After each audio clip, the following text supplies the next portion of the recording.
देखिए last class में हम लोगों ने जो प्रोग्राम क्रिएट किया था that was to fetch the IP address of a website. और उसके बाद मैंने यूआरएल का बेसिक डिस्क्रिप्शन आपको बता दिया था कि बेसिकली जो यूआरएल होता है उसके अंदर हमारे पास में अलग-अलग पार्ट्स अवेलेबल होते हैं। तो अगर मुझे स्पेसिफिकली किसी एक यूआरएल के अलग-अलग पार्ट्स को फेच करना है, तो उसके लिए हमारे पास में यूआरएल पार्ट्स नाम का एक मेथड अवेलेबल है पार्स नाम के मॉड्यूल के अंदर, जो कि फर्दर यूआरएल एलआईवी मॉड्यूल के अंदर प्रेजेंट है।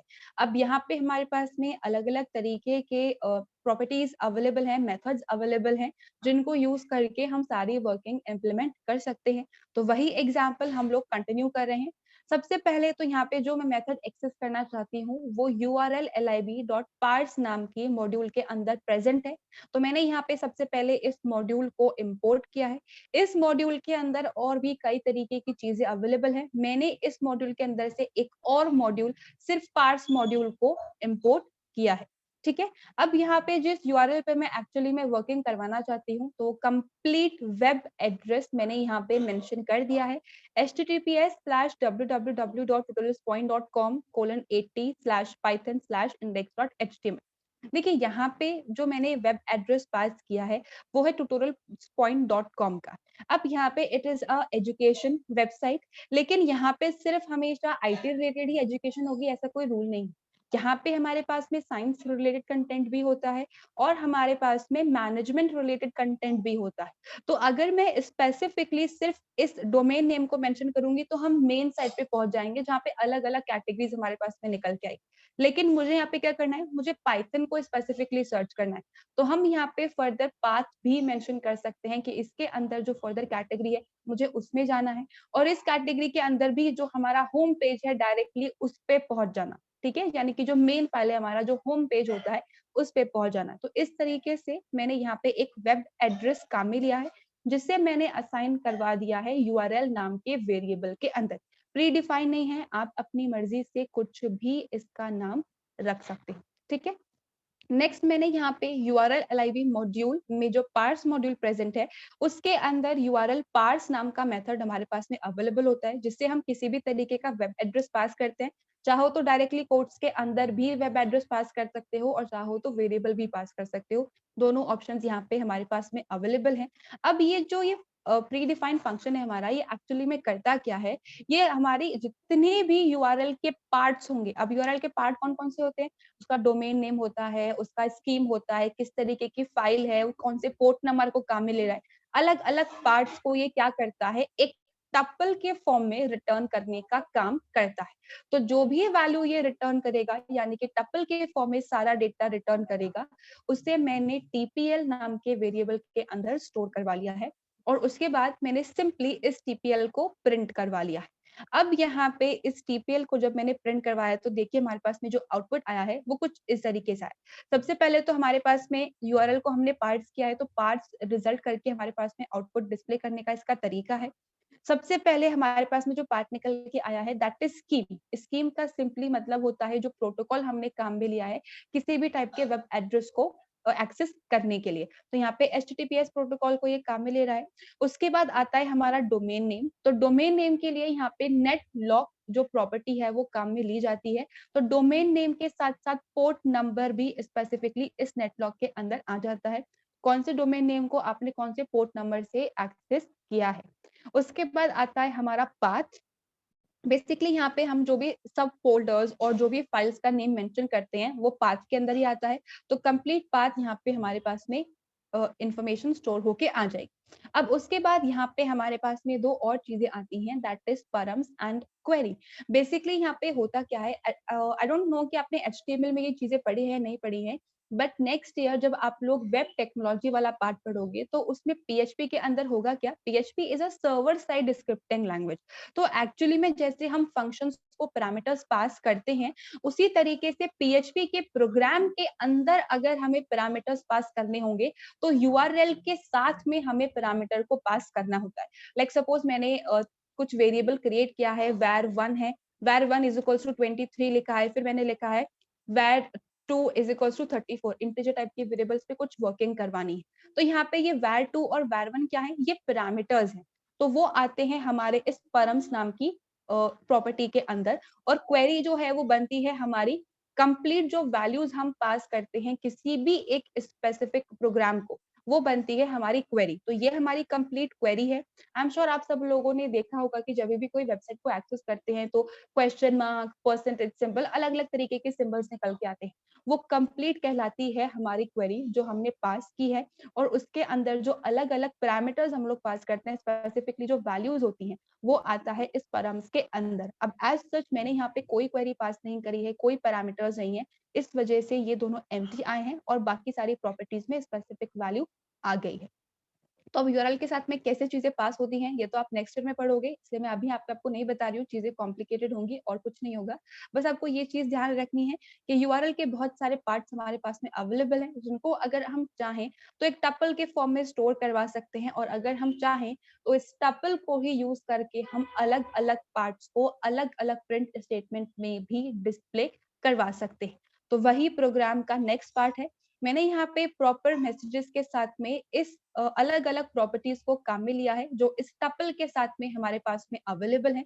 तो टपल के अंदर स्पेसिफिकली मुझे अगर स्कीम प्रिंट करवानी है, यानी कि प्रोटोकॉल अगर प्रिंट करवाना है, तो tpl.scheme हम लोग लिखेंगे। तो मैसेज के साथ पे हमने जो भी प्रोटोकॉल मेंशन किया है, दैट इज HTTPS, वो देखिए यहाँ पे हमारे पास में आउटपुट के तौर पे आ जाएगा। सिमिलरली अगर मुझे यहाँ पे डोमेन नेम और पोर्ट नंबर दोनों को डिस्प्ले करवाना है, तो उसके लिए हमारे पास में एक कंबाइंड प्रॉपर्टी है, that is net lock property. Net location भी इसे कहा जाता है, tpl.netlog। तो यहाँ पे ये www.tutorialspoint.com:80 कंप्लीट इंफॉर्मेशन हमें प्रिंट करके दे देगा। उसके बाद यहाँ पे जिस भी फाइल को हमने एक्सेस किया है वो पाथ प्रॉपर्टी से रिप्रेजेंट किया जाता है। तो टीपीएल के साथ में हम लोग डॉट पाथ लिख सकते हैं, तो कंप्लीट पाथ हमारे पास में प्रिंट होके आ जाएगा, दैट इज पाइथन, और पाइथन के अंदर index.html। सिमिलरली अगर मुझे स्पेसिफिकली पोर्ट नंबर को एक्सेस करना है, तो उसके लिए हमारे पास में पोर्ट नाम की एक प्रॉपर्टी यहाँ पे अवेलेबल है। तो यहाँ पे सिंपली लिखेंगे tpl.port, तो वो पोर्ट नंबर डिस्प्ले करके दे देगा। सिमिलरली यहाँ पे हमारे पास में परम्स नाम की भी एक प्रॉपर्टी होती है, जितने भी पैरामीटर्स हम लोगों ने दिए हैं उसके लिए, लेकिन यहाँ पे एज सच कोई पैरामीटर्स हम लोगों ने दिए ही नहीं है, इसी वजह से मैंने यहाँ पे उस प्रॉपर्टी को भी काम में नहीं लिया है। लेकिन अगर आप चाहो तो लिख सकते हो tpl.params, तो जितने भी पैरामीटर्स होंगे वो डिस्प्ले हो जाएंगे। अब यहाँ पर मुझे अगर कंप्लीट यूआरएल को प्रिंट करवाना है, not in the form of a tuple, जो यूआरएल मैंने पास किया है वो एग्जैक्ट यूआरएल अगर मुझे प्रिंट करवाना है, तो उसके लिए हमारे पास में गेट यूआरएल मेथड अवेलेबल है, जो इस टपल के साथ में हम काम में ले सकते हैं। तो with the help of a message total URL, मैंने इस यूआरएल को प्रिंट करवा लिया है। तो जो यूआरएल मैंने पास किया है एग्जैक्टली में वही हमारे पास में आउटपुट के तौर पे डिस्प्ले होके आया है। तो चाहो तो आप यहाँ पे टपल के फॉर्म में भी चीजों को डिस्प्ले करवा सकते हो, और चाहो तो अपने अकॉर्डिंग यहाँ पे अलग अलग प्रॉपर्टीज को यूज करके भी आप वैल्यूज को डिस्प्ले करवा सकते हो। So this is how we can retrieve the different parts of URL. अब यहाँ पे ये सिर्फ एग्जांपल्स है इन केस अगर आपके थ्योरी एग्जाम में आ जाए, बट की सॉकेट प्रोग्रामिंग का जो सबसे इंपॉर्टेंट पार्ट होता है वो होता है सर्वर और क्लाइंट। तो उसके एग्जांपल्स अब हमारे स्टार्ट होने वाले हैं। पर इस प्रोग्राम में अगर किसी को कुछ कंफ्यूजन है, देन प्लीज रेज हैंड।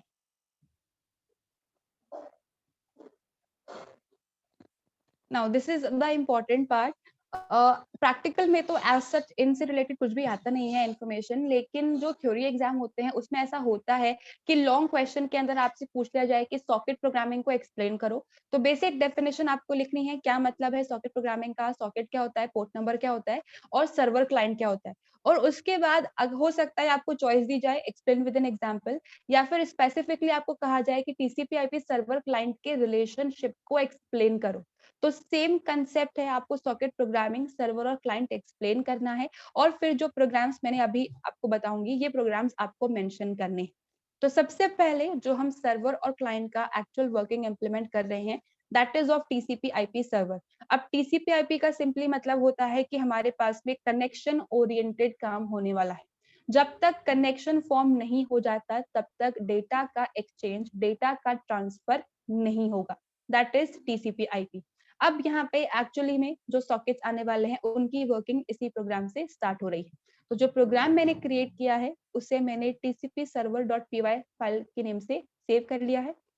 अब यहाँ पे हमें सॉकेट फंक्शन को काम में लेना है, तो सॉकेट फंक्शन सॉकेट मॉड्यूल के अंदर प्रेजेंट है, तो मैंने लिखा है इम्पोर्ट सॉकेट। अब चाहो तो आप फ्रॉम सॉकेट इम्पोर्ट एस्ट्रिक भी काम में ले सकते हो, या इम्पोर्ट सॉकेट एज कोई और दूसरे नेम से भी काम में ले सकते हो। मैंने फर्स्ट मेथड को ही काम में लिया है हर एक प्रोग्राम के अंदर, दैट इज इम्पोर्ट सॉकेट। अब ये दो वेरिएबल्स मैंने यहाँ पे क्रिएट किए हैं, इनका यूसेज क्या है ये हम आगे डिस्कस करेंगे, अभी के लिए स्किप कर देते हैं इन्हें। देखिए सॉकेट मॉड्यूल को इंपोर्ट करने के बाद किसी भी तरीके का कम्युनिकेशन एस्टैब्लिश करने के बाद सबसे पहला जो हमारा पार्ट है एक्चुअली में, that is to create a socket. जब तक हम यहाँ पे एक कॉमन पॉइंट नहीं बना लेते, देखिए कंप्यूटर जो है वो एग्जिस्ट कर रहे हैं, सर्वर एग्जिस्ट कर रहा है, क्लाइंट एग्जिस्ट कर रहा है, उनके बीच में अगर कम्युनिकेशन एस्टैब्लिश करना है तो पहले एक कनेक्टिंग पॉइंट बनाना होगा। अगर कनेक्टिंग पॉइंट नहीं बनेगा तो वो कहाँ आके मिलेंगे, कहाँ इंफॉर्मेशन एक्सचेंज करेंगे और कैसे आपस में कम्युनिकेट करेंगे। तो सबसे इंपॉर्टेंट रिक्वायरमेंट जो होता है वो होता है सॉकेट को क्रिएट करना। तो सबसे पहले मैंने यहाँ पे सॉकेट मॉड्यूल का सॉकेट मेथड ही काम में लिया है। अब यहाँ पे हमें क्या करना पड़ता है, दो आर्ग्यूमेंट्स पास करने पड़ते हैं, एड्रेस फैमिली और किस टाइप के प्रोटोकॉल को यूज करके हम काम करवा रहे हैं। जैसे कि मैंने कल आप लोग को एक्सप्लेन किया था, एड्रेस फैमिली का मतलब है कि हम आईपी एड्रेस के कौन से वर्जन को काम में ले रहे हैं। तो यहाँ पे मैंने socket.af_inet काम में लिया है, यानी कि आईपी एड्रेस वर्जन 4 को काम में ले रहा है। 32 बिट के फॉर्म में हमारा आईपी एड्रेस जो है वो काम करेगा। उसके बाद यहाँ पे क्योंकि मैं टीसीपी आईपी प्रोटोकॉल की वर्किंग इंप्लीमेंट करना चाहती हूँ, तो यहाँ पे हमारे पास में डेटा जो है वो पैकेट्स के फॉर्म में ट्रैवल करता है, अलग अलग पैकेट्स के फिल्टर्स के फॉर्म में ट्रैवल करता है, दैट इज socket.sock_string। अगर यहाँ पे यूडीपी होता तो हमें यहाँ पे डीजीग्राम काम में लेना पड़ता, क्योंकि वहां पे जो डेटा होता है वो डेटा ग्राम्स के फॉर्म में ट्रैवल करता है, लेकिन यहाँ पे वर्किंग पैकेट्स के फॉर्म में है, तो टीसीपी आईपी के लिए sock_stream काम में लेना पड़ता है। अब यहाँ पे जो ये दोनों वैल्यूज हैं ये बाय डिफॉल्ट है, बाय डिफॉल्ट ये वर्जन 4 को ही काम में लेता है, बाय डिफॉल्ट ये टीसीपी आईपी को ही इम्प्लीमेंट करता है। तो अगर हमें टीसीपी आईपी की वर्किंग इम्प्लीमेंट करनी है तो चाहो तो आप इन दोनों पैरामीटर्स को स्किप भी कर सकते हो, ये ऑटोमेटिकली डिफॉल्ट वैल्यू को ही अज्यूम कर लेगा। तो s is equals to socket.socket भी आप लिख सकते हो। दोनों केसेस में हमारे पास में एक लॉजिकल जो मीटिंग पॉइंट है वो कनेक्ट हो चुका, सॉरी क्रिएट हो चुका है, ठीक है, जहाँ पे सर्वर और क्लाइंट जो है वो आके कनेक्ट होंगे। लेकिन अब यहाँ पे प्रॉब्लम ये है कि हमने जगह डिसाइड करी है कि कहाँ पे वो लोग आने वाले हैं। अभी तक सर्वर एग्जिस्टेंस में आया नहीं है, क्लाइंट एग्जिस्टेंस में आया नहीं है, तो यहाँ पे सर्वर है क्या, एक मशीन, और मशीन को आइडेंटिफाई करने के लिए क्या करना पड़ता है, उसका कोई नाम होगा, नाम, या फिर हम ये कह सकते हैं कि उसका कोई आईपी एड्रेस होगा। तो यहाँ पे सर्वर को रिप्रेजेंट करने के लिए मैंने होस्ट नाम का एक वेरिएबल क्रिएट किया है। अब एज सच मेरे पास में यहाँ पे किसी भी तरीके का नेटवर्क अवेलेबल नहीं है, तो मैं मेरे सिस्टम को ही सर्वर ट्रीट कर रही हूँ और मैं मेरे सिस्टम को ही क्लाइंट के तौर पे ट्रीट कर रही हूँ। तो अगर हमें अपने सिस्टम के आईपी एड्रेस के बारे में कुछ इन्फॉर्मेशन चाहिए होती है, दैट इज 127.0.0.1, या फिर हम इसकी जगह एक नेम भी काम में ले सकते हैं, दैट इज लोकल होस्ट।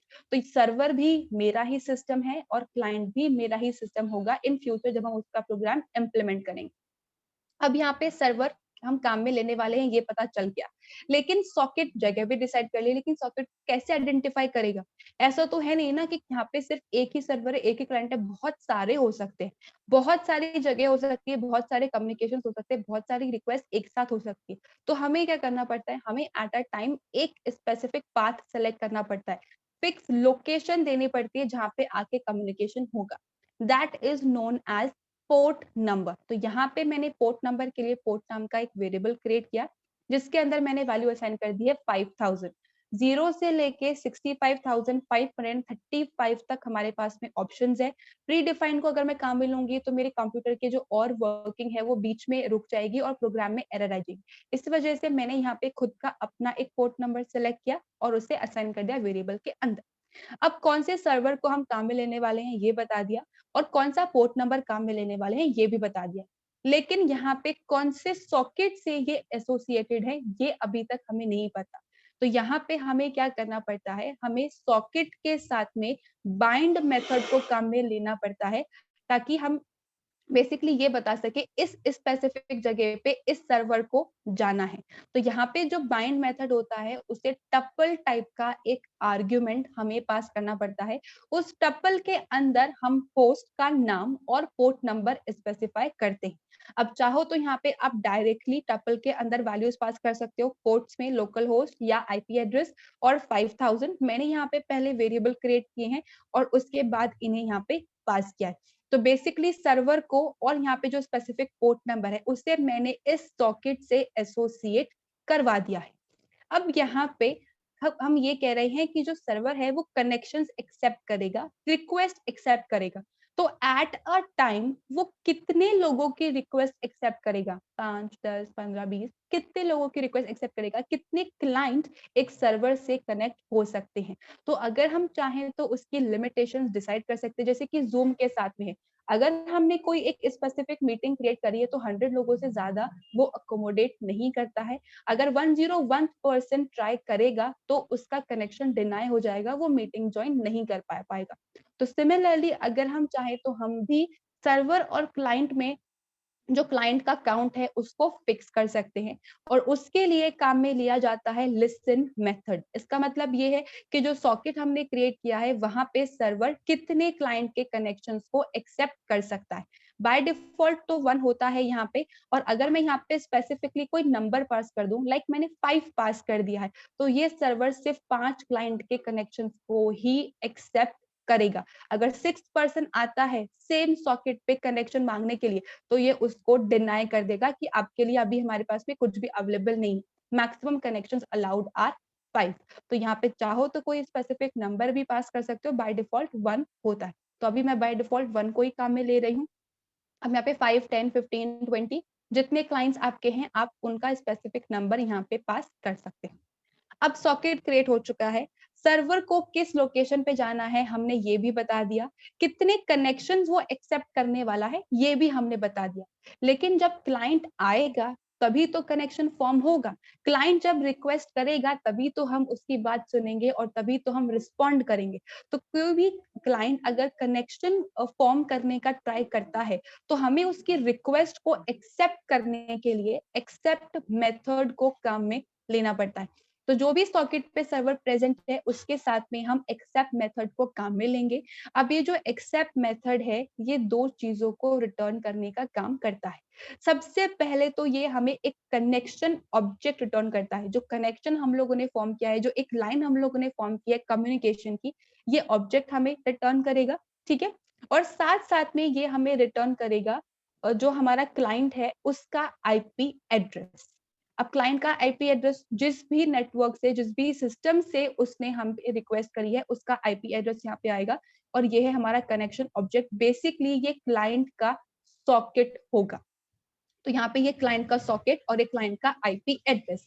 तो बेसिकली सर्वर ने क्लाइंट की रिक्वेस्ट को एक्सेप्ट कर लिया है और उसका सॉकेट की इंफॉर्मेशन इधर है और उसका आईपी एड्रेस इधर है।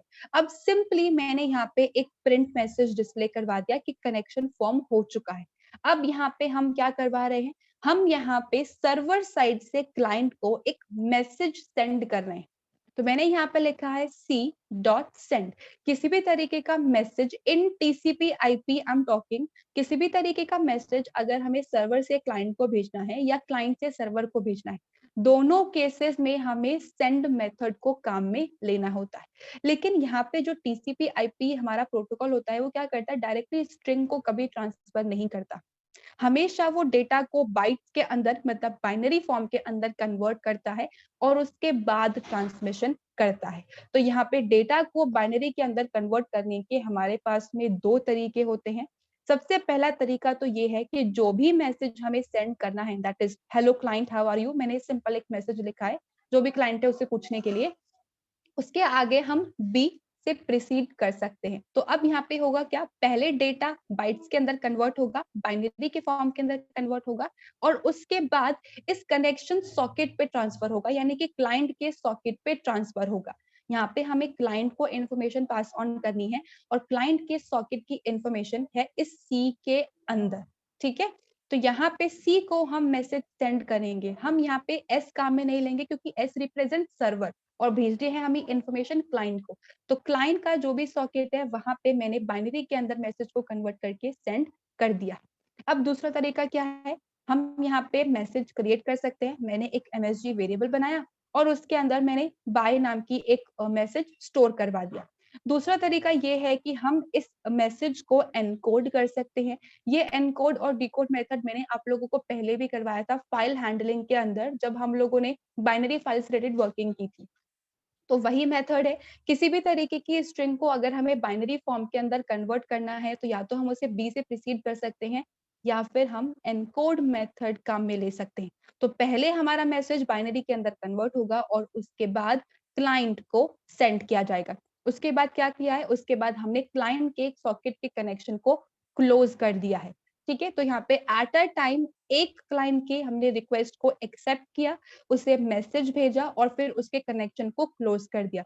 बेसिकली टीसीपी आईपी का यही वर्किंग होता है कि कोई क्लाइंट अगर रिक्वेस्ट करता है, जैसे कि मैंने कहा मुझे इन्फॉर्मेशन चाहिए XYZ टॉपिक के बारे में, तो वो क्या करेगा, जो भी सर्वर है वो मुझे इन्फॉर्मेशन देगा और कनेक्शन को तोड़ देगा बीच में कि मैंने आपकी रिक्वेस्ट फुलफिल कर दी ना, अब आप अपना काम जानो, आप देखते रहो, जो डेटा आपके पास में आया है वो कनेक्शन तोड़ के निकल जाता है। सिमिलरली अगर मुझे दोबारा से सर्चिंग करनी है, दोबारा से किसी चीज़ की रिक्वायरमेंट है, तो मुझे दोबारा से रिक्वेस्ट करनी पड़ेगी। दोबारा से मेरे कनेक्शन को एक्सेप्ट किया जाएगा, मुझे इन्फॉर्मेशन प्रोवाइड की जाएगी और फिर से कनेक्शन को तोड़ दिया जाएगा। अब मान लीजिए मैं 5 बार सेम टाइप के डेटा को ही सर्च कर रही हूँ, तो 5 बार ही मुझे कनेक्शन फॉर्म करने की रिक्वेस्ट भेजनी पड़ेगी, क्योंकि ये टीसीपी आईपी की वर्किंग है और ये काफ़ी ज़्यादा सिक्योरिटी प्रोवाइड करता है। इसी वजह से ये इन्फॉर्मेशन को प्रोवाइड करने के बाद कनेक्शन को ऑटोमैटिकली क्लोज़ कर देता है।